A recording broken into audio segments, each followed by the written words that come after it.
je m'appelle Marie D. Jésus. C'est incroyable, hein? Marie D. Jésus, qui à la rue cherche un appartement. Moi, j'ai 71 ans. Maintenant que je suis en retraite, je fais des petits boulots. Je vais chez les gens, 95 ans, qui est tout seul. Je m'occupe de lui. Je vais faire aussi le ménage, la lessive, tout ce qu'il y a dans une maison. Et je vais aussi travailler chez une dame, 84 ans, qui ne sort pas de chez elle, et que je fais ses courses, son ménage, je fais tout. Mais surtout les courses. Oui, tous les matins, et le mercredi après-midi aussi. Et le samedi matin, je vais aussi faire des courses. Je travaille aussi le samedi matin. Oui, malgré mon âge, je suis active. J'aime bien apprendre. J'aime m'instruire. Et plutôt, il y a des bonnes choses à faire. Et c'est pour ça que je veux rester à Puteaux, parce que je connais beaucoup de monde, j'ai des amis, je connais beaucoup de monde. Et que je fais ces activités depuis longtemps, depuis le 24 septembre, que je suis dehors. Et j'ai resté quelque temps chez des amis, mais comme on ne peut pas rester tout le temps chez les amis parce qu'ils ne sont plus chez eux, moi je ne suis pas chez moi non plus, c'est très compliqué. Il ne faut pas rester longtemps. Alors j'ai dit peut-être que Madame le maire n'est pas au courant et je vais me demander un rendez-vous à la mairie et je reste à la mairie tant que Madame le maire ne me trouve pas de solution à laquelle j'ai le droit. Puisque j'ai fait une demande de logement depuis 14 ans et bientôt 15 ans au mois de février. Ça va faire 15 ans de demande de logement. Je ne sais pas si vous pouvez la voir, les 15 ans, bientôt 15 ans. Alors, je pense que j'ai le droit, 15 ans après, d'avoir un logement social parce que je ne peux pas payer dans le privé. J'ai une petite retraite de 1 380 € qui ne me permet pas de louer dans le privé. Je suis obligée d'avoir, qu'on me donne un HLM, un loyer à petit prix, quoi. Comme des grands salaires, ils sont dans les HLM, il y a des grands salaires qui sont dans les HLM. Je pense que les HLM, c'est fait pour moi, pour les gens comme moi, des petits salaires, des petites retraites. Je continue à venir ici tous les jours. Je pense que Madame le maire, c'est une femme gentille qui a du cœur, mais qu'elle ne doit pas être au courant de ma situation. Sinon, elle ne m'aurait pas laissé dormir dans ma voiture et de rester ici 2 fois jusqu'à 11h, minuit. Hier, je suis partie à 1h du matin parce qu'il commençait à pleuvoir. Et quand il pleut, c'est plus difficile que le froid parce que rester dans la voiture avec les habits mouillés, ça ne sèche pas et c'est très difficile. La humidité, c'est pire que le froid. Alors, je suis partie à 1h du matin quand il commençait à pleuvoir, mais j'avais l'intention de dormir ici à la porte et attendre. Attendre quoi? Est-ce que j'attends? Qu'est-ce que j'attends? Je ne sais pas. Est-ce que j'attends que Madame le maire fasse un pas pour nous donner un logement? Parce qu'elle peut, puisqu'elle fait pour d'autres. J'ai une amie qui a eu son appartement pour son fils en 3 mois. Il a fait une demande et ça a duré 3 mois. Et elle a eu son HLM ici à côté, pas loin de la mairie. Il a eu son appartement, un petit appartement très mignon. Je suis contente pour lui. Mais de 3 mois à 15 ans, ça fait quand même une grande différence. Et lui, il n'était pas à la rue, il habitait chez ses parents. Et moi, je suis à la rue. Alors je pense que Madame le maire, quand elle va apprendre ça, qu'elle va me donner vraiment un petit appartement, parce qu'il y a beaucoup d'appartements vides. Sinon, il faut sortir. Les gens qui travaillent à la mairie, comme Jean-Marie Ballet, qui travaille à la mairie, qui gagne plus de 7 500 € et qui a un appartement HLM. Et sa fille aussi, qui a un très bon salaire. Lui, il est aux horloges, sa fille au platane. Je trouve que c'est indécent, quoi, d'avoir des gens qui ont des gros salaires. Il y a d'autres, hein, j'ai d'autres noms aussi. Mais je dis celui-là parce qu'un jour, il m'a fait ici la leçon de morale. Il était en train de me faire une leçon de morale Donc j'achète, parce qu'on pouvait acheter au louer à Puteaux. Je ne sais pas, je crois qu'il croit que j'ai eu un salaire comme lui. Je pense que les gens qui ont des gros salaires et qui vivent très bien, qui ne savent pas ce qui se passe dehors, comme les gens vivent, avec des petits salaires, avec des petites retraites qu'on n'arrive plus. Et là, j'arrive même pas. J'ai toujours payé mon loyer pendant 20 ans. J'ai honoré toujours mes loyers.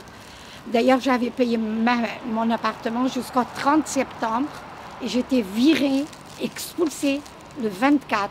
Alors, je demande même que je sois remboursée de 24 au 30, à quoi j'ai droit puisque je n'ai pas profité. Et j'ai vu mes 2 mois de caution que je l'avais donné aussi. Et j'ai pas de réponse. Bientôt, ça va faire 3 mois.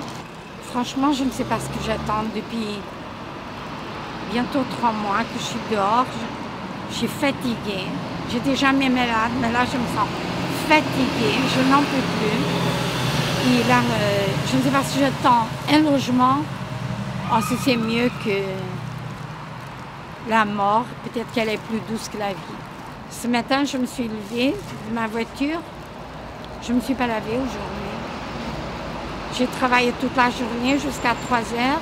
Je suis venue ici à 5h15. Aujourd'hui, c'était à 5h15. Je suis rentrée. J'avais ma batterie, mon téléphone qu'on ne pouvait pas me rejoindre parce que j'avais plus de batterie. J'ai voulu charger. J'ai chargé un petit peu jusqu'à 17h50. Jusqu'à 17h50. J'ai chargé, mais ils m'ont dit il faut enlever le téléphone de la prise. On ferme la porte, il faut sortir 10 minutes à l'intérieur, c'est beaucoup pour moi, au chaud. J'ai travaillé toute ma vie, j'ai payé des impôts, j'ai élevé une fille toute seule. Elle a sa situation, elle n'habite pas en France. Je ne vais pas aller vivre avec elle à l'étranger, parce que je ne parle pas la langue déjà.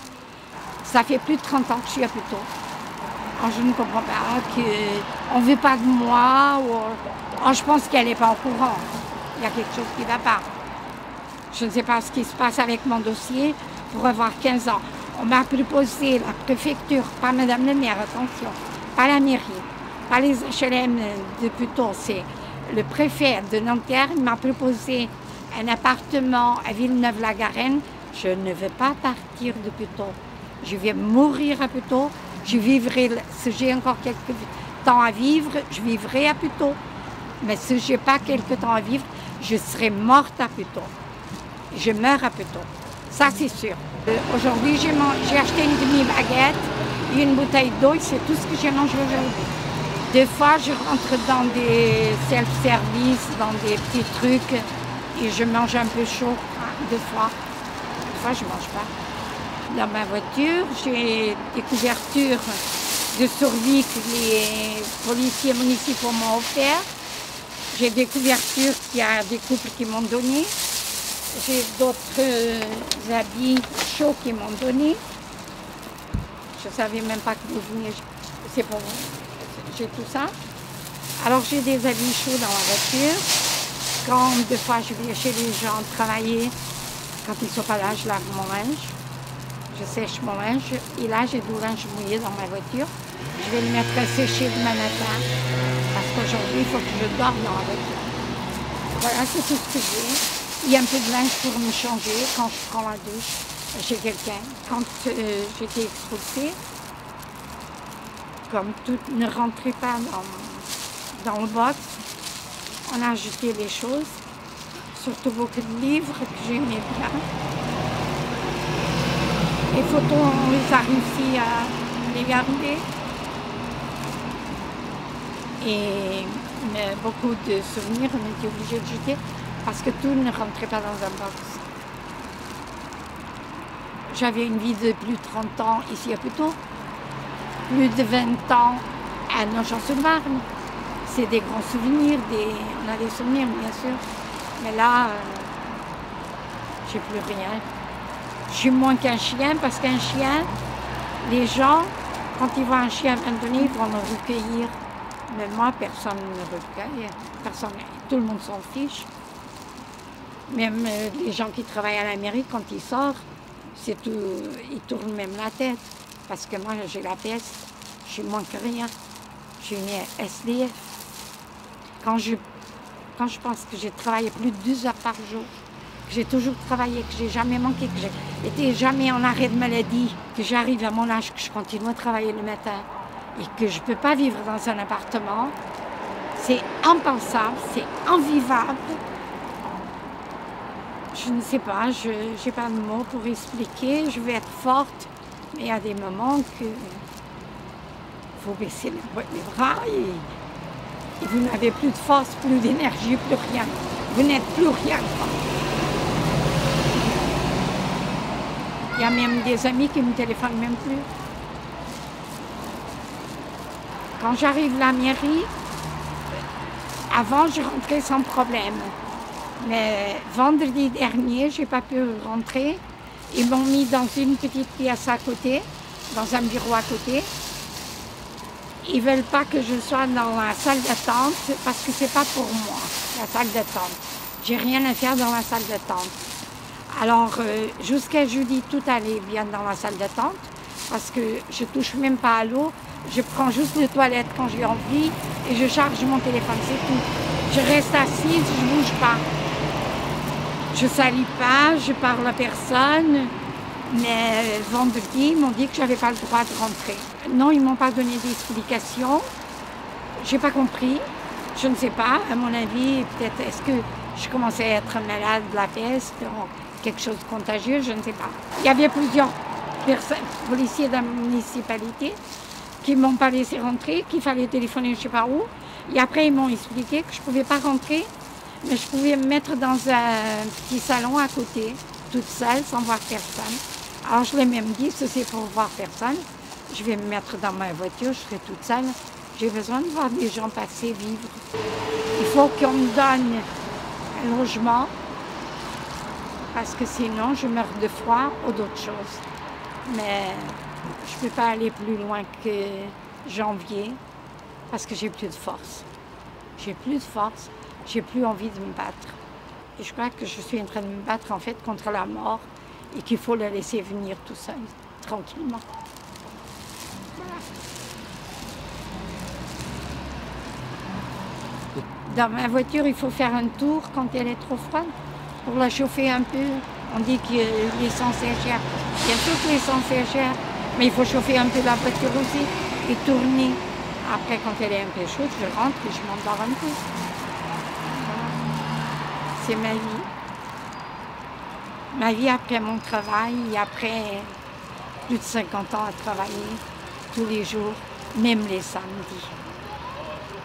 Il y avait des années que je partais pas en vacances parce que j'avais une fille à élever, j'étais toute seule et que je voulais que rien ne manque. Et elle, ça l'a rien manqué. Même moi, je me suis privée de beaucoup. Quand je vois écrit liberté, égalité, fraternité, est-ce qu'il y a quelqu'un dans cette vie qui peut m'expliquer ce que c'est? Parce que moi, je ne sais pas ce que c'est. Égalité, je ne sais pas ce que c'est. Liberté, plutôt on ne peut pas parler. On dirait qu'on est dans une dictature. Et ça, c'est tout le monde. Je ne peux pas parler parce qu'après, je n'ai pas de place. Je ne vais pas signer une pétition. Je n'étais même pas au courant qu'il y avait une pétition. Madame, je ne peux pas signer parce que j'ai des enfants et après, je n'aurai plus la place à la crèche. Ah, je ne peux pas parce que je suis en HLM et je ne vais pas être virée. Ah, je ne peux pas parce que mon fils, après, il ne pourra pas partir en vacances. Alors, c'est des gens qui viennent me dire. Moi, je ne les connais même pas. Les gens, ils disent ça. Et moi, j'ai dit, mince alors. Alors, fraternité, égalité, liberté. J'aimerais bien que quelqu'un vienne m'expliquer ça en face. Ils me disent ce que c'est. Même le président de la République, Emmanuel Macron, j'ai voté pour lui au premier tour et au 12e tour. J'ai voté pour lui. Parce que j'ai dit, c'est un jeune, c'est un financier. La crise, elle va se faire. Mais maintenant, je regrette quand même. Parce que je vois que les gens, ils ne sont pas contents. Moi, ça ne me change pas trop ma vie. Mais les gens, ils ne sont pas contents de lui. Parce qu'en fait, on taxe comme moi, les gens comme moi. On est taxés tout le temps, tout le temps, tout le temps, tout le temps, tout le temps. Qu'est-ce qu'on attend pour dire il faut sortir là où ils sont et venir voir comment on vit dehors, comment on est, comment on ne peut pas acheter des choses, tout est cher, vous ne pouvez rien acheter maintenant. Même si vous voulez faire un petit cadeau à un enfant, et aujourd'hui c'était l'anniversaire de mon frère, j'ai pas pu faire des cadeaux. J'ai voté pour lui parce que c'était un jeune qu'il allait nettoyer tous les casseroles que les gens avaient, qui ne voulait plus de casseroles dans le gouvernement, qui voulait des gens clean, bien. Là, je vois que ça avance pas. Les gens qui sont coupables des vols, ils ne sont pas non plus, ils sont pas jugés. Ça s'étouffe, tout est étouffé, on ne sait plus rien. On ne sait pas qui c'est qui fait ça et ça. On m'a dit qu'il y a des hôtels payés pour eux un peu tôt. Moi, je ne connais pas, mais il y a beaucoup de monde qui parle de ça. Je pense que c'est Madame le maire, elle aurait payé des hôtels pour des migrants. Ils auraient payé pour les gens qui sont là depuis plus de 30 ans. Je pense. J'ai du mal à croire qu'elle aurait fait ça, Madame le maire. Parce que je pense qu'elle a un cœur quand même. Elle ne m'aurait pas laissé dehors et mettre des gens qu'elle n'a jamais vus. Surtout que je n'ai pas d'affaires en policier, je n'ai jamais volé. Je suis une femme honnête qui travaille encore. Je ne comprends pas. Il y a quelque chose qui ne va pas. Ah, il y a beaucoup de gens qui parlent de ça. Mais en tout cas, je sais qu'une amie à moi, elle a eu l'appartement en 3 mois pour son fils. Je peux vous garantir. Et s'il faut donner des noms, je donnerai des noms. Je vais la mettre mal à l'aise, elle, et d'autres personnes à qui elle a demandé un logement pour moi, et que le monsieur, il a répondu. Le monsieur, il a répondu, elle n'est pas... J'ai 7 dossiers avant elle, et elle n'est pas de notre bord. Voilà, ce qu'il a répondu. De la religion, puisque moi je suis catholique. Je ne prononce pas. Je ne vais pas me prononcer, mais je ne suis pas de la même religion. Et c'est pour ça que son fils, il a eu un appartement. Et le monsieur à qui elle a demandé pour moi, parce qu'elle a été très gentille, elle a téléphoné devant moi et elle a demandé pour qu'il m'aide, qui demande à Madame le maire de m'aider, de me faire avoir un appartement tout de suite. Et lui, il a répondu, je ne peux pas puisque j'ai 7 dossiers avant Madame et elle n'est pas de notre bord. Avec ce monsieur, je n'en ai pas. Ça, c'est clair. Qu'est-ce que vous voulez? C'est leurs idées. Moi, je ne peux rien changer. Je ne suis pas de chez eux, je ne suis pas de même bord. Moi, je suis catholique. Mes parents, vous savez, au Portugal, tout le monde était catholique. Hein. C'est surtout depuis longtemps. Je crois que j'ai atteint le maximum là.